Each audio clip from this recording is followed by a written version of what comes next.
श्री स्वामी समर्थ. स्वामी विचार. गुरु. स्वामी समर्थ महाराजांचे गुरु विषयी विचार.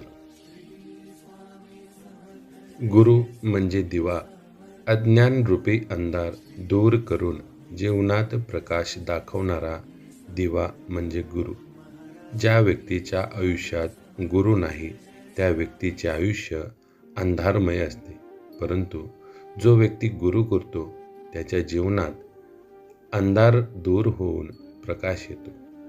जीवनात प्रकाश दाखवणारा दिवा म्हणजे गुरु. गुरुची कृपा म्हणजे जीवनाचा आधार. ज्याच्या जीवनात खरा गुरु आहे त्याला कोणत्याही संकटाची भीती राहत नाही. माणसाने आयुष्यात गुरु करायला हवा. गुरुची कृपा म्हणजे जीवनाचा आधार.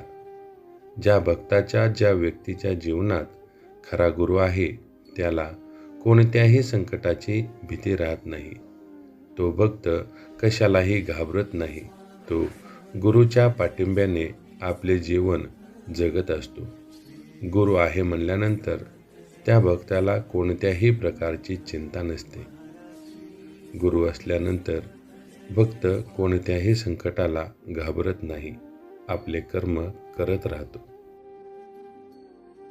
गुरु म्हणजे सत्याचा मार्गदर्शक. जगातील भ्रमात अडकलेल्या जीवाला सत्य मार्गावर नेणारा एकमेव दीपस्तंभ म्हणजे गुरु. गुरु म्हणजे सत्याचा मार्गदर्शक. जो भक्त भ्रमित जगात गुरफटून गेला आहे त्या जीवाला सत्य मार्गावर नेणारा एकमेव दीपस्तंभ म्हणजेच गुरु. म्हणून आपल्या जीवनात गुरु करणे खूप आवश्यक आहे. गुरुसेवा म्हणजे आत्मविकास. गुरुची सेवा केली की मन निवळते आणि अहंकार दूर होतो. त्यामुळे आत्मविकास सोपा होतो.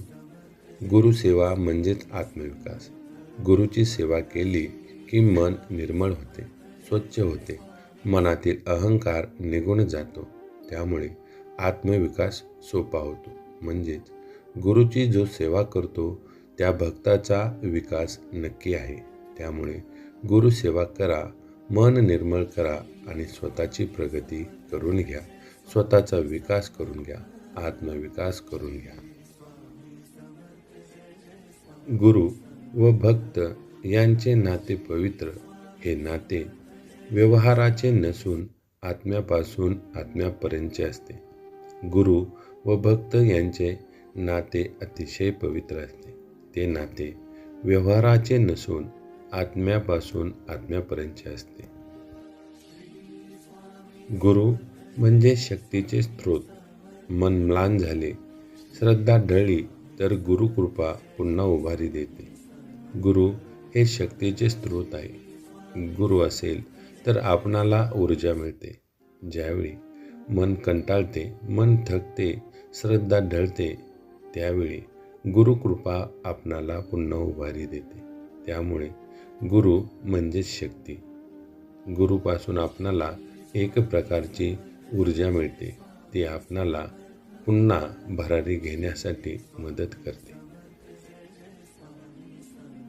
गुरुचे शब्द म्हणजे मंत्र. गुरूंनी केलेले उपदेश मनात कोरले तर तेच मंत्ररूप होऊन जीवन पालटतात. गुरुचे शब्द हे मंत्रासारखे काम करतात. जर गुरूंनी केलेला उपदेश आपल्या मनात आपण कोरला तर तेच मंत्ररूप होऊन जीवन पालटतात. म्हणजे गुरुचे शब्द एक प्रकारे जादूचे काम करतात. आपल्या संपूर्ण जीवनाला आकार देण्याचे किंवा जीवन बदलवण्याचे सामर्थ्य गुरूंच्या शब्दात असते.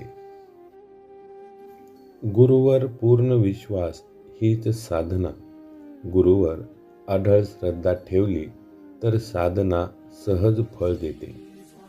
गुरुवर पूर्ण विश्वास ठेवा, हीच आपली खरी साधना ठरते. गुरुवर ठेवलेला अढळ विश्वास, अढळ श्रद्धा आपणाला सहज फळ देते. गुरुवर ठेवलेली श्रद्धा कधीही वाया जात नाही. गुरु आपणावर कृपादृष्टी बनवून ठेवतात. त्यामुळे गुरुवर पूर्ण विश्वास ठेवा, तुमचे कल्याण होईल. श्री स्वामी समर्थ. गुरुशिवाय अध्यात्म कठीण. पुस्तक वाचून ज्ञान मिळते, पण अनुभूती गुरुकृपेशिवाय येत नाही. गुरुशिवाय अध्यात्म कठीण आहे. पुस्तक वाचून आपणाला केवळ ज्ञान मिळते, पण अनुभूती गुरुकृपेशिवाय येत नाही. म्हणून जीवनात गुरु आवश्यक आहेत. आपण गुरु करायला हवेत. आपणाला जीवन कसे जगायचे, जीवनामध्ये कोणत्या गोष्टींना महत्त्व द्यायचे, या सर्व गोष्टी गुरुमुळे आपणाला सहज समजतात. गुरु म्हणजे करुणामूर्ती. शिष्याच्या दोषाकडे न पाहता त्याला उन्नत करण्यासाठी जीवनभर प्रयत्न करणारा म्हणजे गुरु. गुरु ही करुणामूर्ती असते. गुरुच्या ठिकाणी प्रेम, दया, माया, जिव्हाळा या सर्व गुणांचा मिलाप आपणाला दिसतो.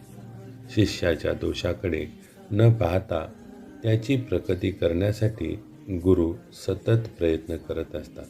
आपले संपूर्ण आयुष्य शिष्याच्या प्रगतीसाठी गुरु खर्ची घालतात. त्यामुळे गुरु हे निस्वार्थ भावनाने शिष्याच्या भल्यासाठी कार्य करत असतात. त्यामुळे गुरु करा. श्री स्वामी समर्थ.